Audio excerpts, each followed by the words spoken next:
Episode 258, Seeking Revenge.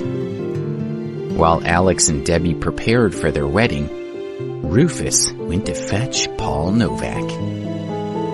He took a taxi to the martial arts retreat where Paul lived. Paul was obsessed with martial arts and had spent much of his time in training camps.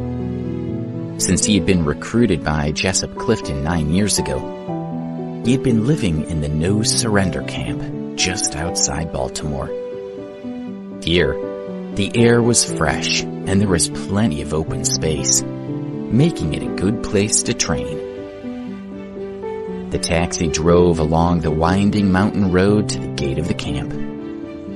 Rufus stepped out of the car and looked around. The driver opened the trunk and removed a box full of wine bottles. The wine came from a variety of countries, and it was all extremely expensive. Paul loved to drink, and the Cliftons always brought him some wine whenever they visited.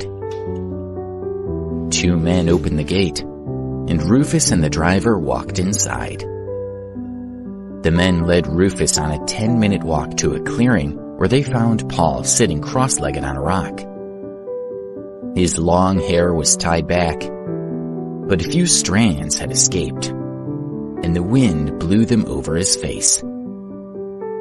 He was wearing a blue shirt, a pair of jeans, and a filthy pair of sneakers. He didn't acknowledge his visitors and merely continued to sit on the rock with his eyes closed. "Mr. Clifton, do you want me to call him?" the driver whispered. Rufus Clinton was an important man who should never be ignored, so Paul's inattention was really disrespectful. Rufus looked at Paul and shook his head. He turned to the 2 men who had escorted them there. "How long does it usually take him to finish?" he asked. "Mr. Novak sits there for 12 hours at a time," one of the men answered. "He sits there through rain and thunder, during the day and night." "He's been sitting there for over 6 hours," the other man said. "So it'll be another 6 hours before he's done. Perhaps you'd like to wait inside? I can call you when Mr. Novak is finished." "Okay," Rufus said, nodding. With that, he turned to walk back to the main building. On the way, he saw a middle-aged man and woman standing at the back door of the building. When they saw Rufus, they began to walk toward him. "Hey, this is a private camp," one of the men with Rufus called. "You shouldn't be here. You need to leave." The 2 men approached the couple, determined to eject them from the camp, but when they drew closer, they recognized the intruders. "You!" one of the men exclaimed, gaping at the couple in fear. "Flynn and Josie Gibson." "So, you remember us?" Josie said, sneering at them. She stepped forward and hit out at him, breaking his nose and sending him falling to the ground. Flynn struck at the same time, and the other man collapsed in a heap. The men lay there, looking at the couple, not daring to get back up. Rufus stared in shock as the scene unfolded. Flynn and Josie walked over to Rufus, and then they spotted Paul sitting on the rock. Flynn scowled. "There he is," he said. "Exactly where we knew he would be." The driver was terrified, and he fell to his knees, begging the couple not to hurt him. "Please let me go," he pleaded. "I haven't done anything to you. Please don't hurt me. I'll do anything you want." Rufus stayed calm, but his hands were clenched into fists, and his heart thudded within his chest. "I'm not interested in you," Flynn said, smiling at the driver. "I'm here for him." He pointed at Paul. but it might be nice to have an audience for this." The driver shook with fear. "No, please, let me go," he begged. "Coward," Flynn muttered, shaking his head. Then he turned to stare at Paul. "Paul, stand up and face me." Flynn and Josie rushed at Paul, and Rufus cried out in warning. If this couple took Paul out of action, then he wouldn't be able to help the Cliftons. Paul didn't move, and his eyes remained closed. Flynn and Josie grinned, sure of their victory. But then, Paul burst into action, falling backward to roll off the rock before springing to his feet. Flynn's attack sliced harmlessly through the air. The couple gaped at Paul. Apparently, Paul's skills had improved a lot in the last 12 years. A short distance away, Paul stood with his hands by his side, watching the couple. "Flynn and Josie Gibson," he said. "I never expected to see you again.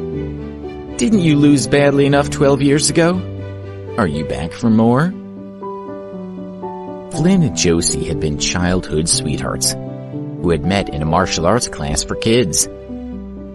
When they had grown up, they had gotten married, and Josie had given birth to a son. Their child had been born with a congenital heart condition, and the doctor had informed them that their son wasn't likely to reach his 10th birthday. Flynn and Josie had adored their child and would have given their lives for him, but there had been nothing they could do. They had both been obsessed with martial arts, and 12 years ago, they had challenged Paul, wanting to test their skills against his. Paul had beaten Flynn and Josie easily, while their 5-year-old son had watched.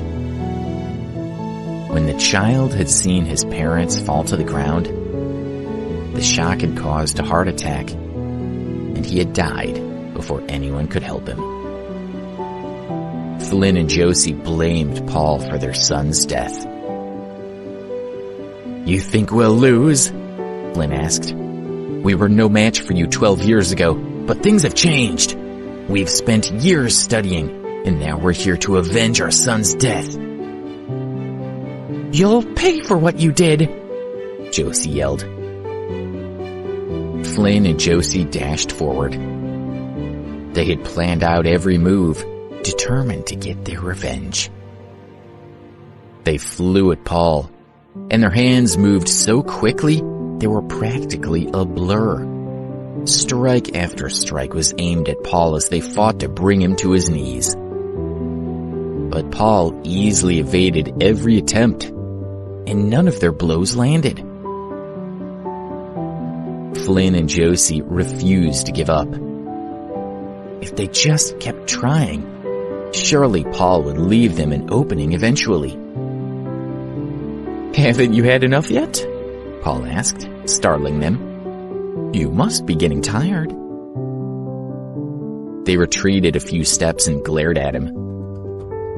"I was just warming up," Flynn said. "I've been testing you to see how much you've improved in the last 12 years. "I don't need to improve," Paul said, smirking at them. "I'm already the best. But maybe you'll serve as a good warm-up for me instead." His eyes narrowed, and then he ran at the couple. Flynn and Josie were shocked by Paul's speed, and they realized they were outmatched. But they fought back, unwilling to concede defeat. Paul grabbed their wrists and used their momentum to toss them away from him. Then he began to strike back in earnest. Flynn and Josie were too busy defending themselves to land any hits of their own. They couldn't even help each other because it took all their focus to protect themselves. All they could see were Paul's hands and feet flying toward them in an unrelenting string of attacks. Flynn and Josie each received a kick to the abdomen, sending them flying backward and dropping to the ground. This time, neither of them got up. They lay there with their eyes closed, clearly unconscious. Paul had defeated them easily.